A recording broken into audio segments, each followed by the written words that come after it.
Hi மக்களே, இன்னைக்கு சூப்பரான வெங்காய ரசம் எப்படி ரெடி பண்ணுறதுன்னு பார்க்கலாம்.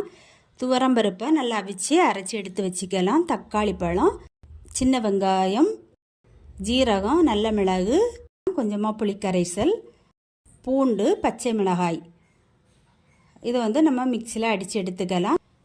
இப்போ ஒரு சீஞ்சட்டியில் கொஞ்சமாக எண்ணெய் ஊற்றி கடுகு போட்டு நம்ம கட் பண்ணி வச்சுருக்கக்கூடிய வெங்காயம், தக்காளி பழம் எல்லாம் போட்டு நல்லா வதக்கிக்கோங்க.